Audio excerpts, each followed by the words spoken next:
আমলাতন্ত্রের মধ্যে এখনো আওয়ামী লীগের কিছু লোক থাকায় নির্বাচনের প্রস্তুতিতে বিলম্ব হচ্ছে। তাদের উৎখাত করে দ্রুত জাতীয় নির্বাচন দিতে হবে এমন মন্তব্য করেন বিএনপির চেয়ারপারসনের উপদেষ্টা ও সুপ্রিম কোর্ট বার অ্যাসোসিয়েশন সভাপতি ব্যারিস্টার এম মাহবুব উদ্দিন খোকন। বাংলাদেশের সত্যিকার অর্থে গণতন্ত্র ফিরিয়ে আনতে এবং বর্তমান ইউনূস সরকারের প্রতি ছাত্র জনতার পাশাপাশি বিএনপির ব্যাপক সমর্থন রয়েছে। শনিবার বিকেলে চাটখিল কামিল মাদ্রাসা মাঠে জাতীয় বিপ্লব ও গণসংহতি দিবস উপলক্ষে অনুষ্ঠিত সমাবেশে প্রধান অতিথির বক্তব্যে এসব কথা বলেন তিনি। এছাড়াও তিনি বলেন, বিগত ১৬ বছরে চাটখিল উপজেলায় বিএনপি নেতাকর্মীদের হত্যা ও পঙ্গুত্ব বরণের বিচার করতে হবে।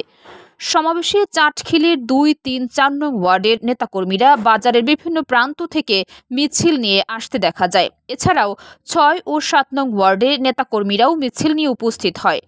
বদলকুট ইউনিয়নের বিএনপি নেতা মোহাম্মদ নূর নবী চৌধুরী এবং মোহাম্মদপুর ইউনিয়নের আনিস আহমেদ ও হারুনুর রশিদের নেতৃত্বে আলাদা আলাদা মিছিল নিয়ে সমাবেশে অংশগ্রহণ করতে দেখা যায়। চাটখিল উপজেলা বিএনপির আহ্বায়ক অ্যাডভোকেট আবু হানিফের সভাপতিত্বে ও পৌর বিএনপির সদস্য সচিব আহসানুল হক মাসুদের সঞ্চালনায় অনুষ্ঠানে বক্তব্য রাখেন নোয়াখালী জেলা বিএনপির সভাপতি গোলাম হায়দার বিএসসি, অ্যাডভোকেট আব্দুর রহমান, নোয়াখালী জেলা বিএনপির যুগ্ম সাধারণ সম্পাদক ও চাটখিল পৌরসভার সাবেক মেয়র মোস্তফা কামাল, চাটখিল পৌর বিএনপি আহ্বায়ক দেওয়ান শামসুল আরেফিন শামীম, উপজেলা বিএনপির সদস্য সচিব শাহজাহান রানা, উপজেলা বিএনপির যুগ্ম আহ্বায়ক আনিস আহমেদ সহ আরও অনেকে। এছাড়া অনুষ্ঠানে উপস্থিত ছিলেন চাটখিল উপজেলা ও পৌরসভা বিএনপির অঙ্গ এবং সহযোগী সংগঠনের বিভিন্ন পর্যায়ের নেতৃবৃন্দ।